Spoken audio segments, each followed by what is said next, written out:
I'm Hugh, and in this video I'm taking 10 famous brands and forcing them into 5 collaborations. I figured I'd start with something easy, ending a war. You know, the decades-long corporate beef between Coca Cola and Pepsi. My solution is simple, to smash them into one logo and call it a day. I don't want anyone to think I'm picking favorites, but obviously Pepsi is going to be the base for this design. The second child is always the favorite, right? I added the word cola using a font that looked as close to Coca-Cola's as possible, although some parts had to be fixed by hand. Here, for example, I used puppet warp to reshape the letter A so it followed the flow of the logo better. Once the proportions felt right, I cleaned up the edges with a brush so the two logos would feel like two friends sharing a sip of water. Then I rebuilt the lettering with the pen tool instead. Cleaner curves, cleaner edges, no crusty pixels. Time for the top half. Adding Coca sounded easy until I got to that little tail on the C. It's probably the most iconic part of the entire logo. Quick question, can I draw a perfectly straight line?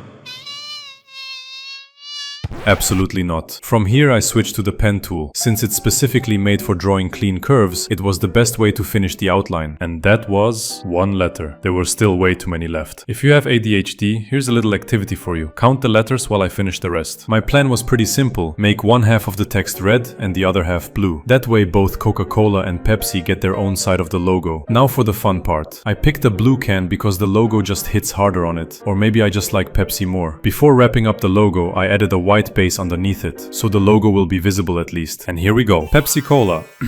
Coca-Cola in Pepsi colors and Coca-Cola font, I mean. That's just the first one. We've still got 4 more. The next pair of rivals, Microsoft and Apple. So how do you even combine those two? Let's start with the logos themselves. The Microsoft logo is basically 4 windows, or one window with 4 squares. Either way, the color palette is cool, so I borrowed that. Then we've got Apple's logo. First, I duplicated the Apple logo, flipped it horizontally, and lined it up to cover the bite, turning it into a whole apple. Then I used the pen tool to split the apple into 4 sections, just like the Microsoft logo. The current Microsoft logo is a little too flat and boring, and I'm a bit tired of flat and boring, so I'm using the old school gradient version as my reference instead. Fun times, old times. With the shape locked in, it was time to bring Microsoft's identity into the logo. The easiest way to do that was through its iconic 4-color palette. I also like how this accidentally matches Apple's habit of releasing colorful iPhones. At this stage, it was already looking pretty close to what I had in mind. The only thing missing was a spark that a good logo should have. So I decided to bring back some of that old school 3D look. Then I got an idea. Remember that 90s Microsoft design? The one where the logo kinda breaks apart into pixels? Yeah, I think that was peak design, so I'm bringing it back. I wanted to place those pixels around the bite in the apple, except there wasn't a bite anymore. So I bit the apple by overlaying the original Apple logo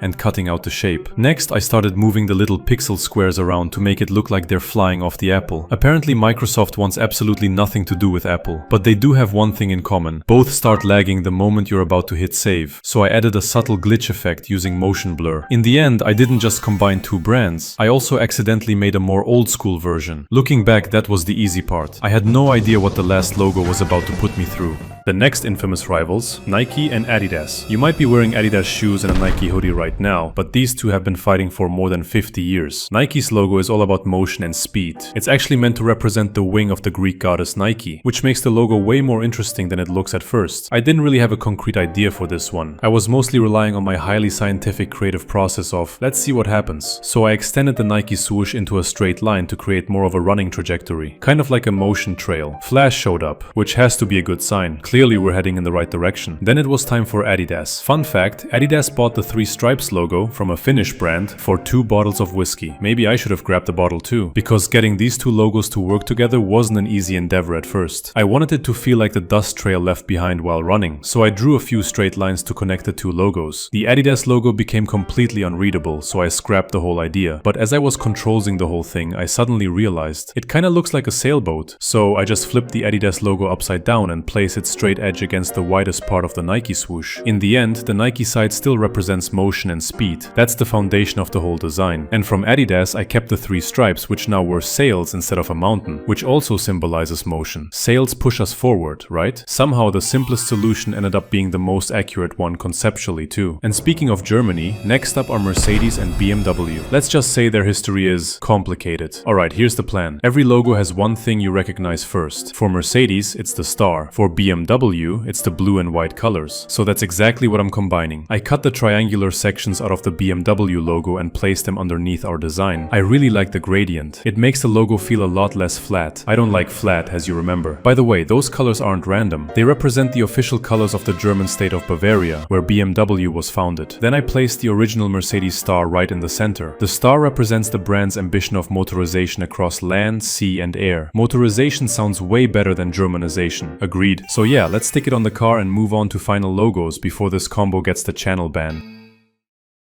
Meet ChatGPT from OpenAI and Gemini from Google. Definitely the weirdest logos in this challenge. So instead of thinking about objects, I just looked at the shapes. ChatGPT is basically a flower. Gemini is basically a star. The idea was simple. Put Gemini right in the middle of ChatGPT. It almost looked like it belonged there. So I started with a sketch. I traced one petal, then duplicated it until all four matched perfectly. Hold on, why is Germanization back on my screen again? Anyhow, I connected all the straight edges with curved lines. Then I traced the inner flow of the Gemini logo and added matching curves around the top. That way, the Gemini star starts appearing naturally in the middle, replacing ChatGPT's hexagon. At this point, the whole sketch is about as easy to understand as the high five interchange in Dallas. There's a decent chance I accidentally designed the logo for something completely different. Who knows?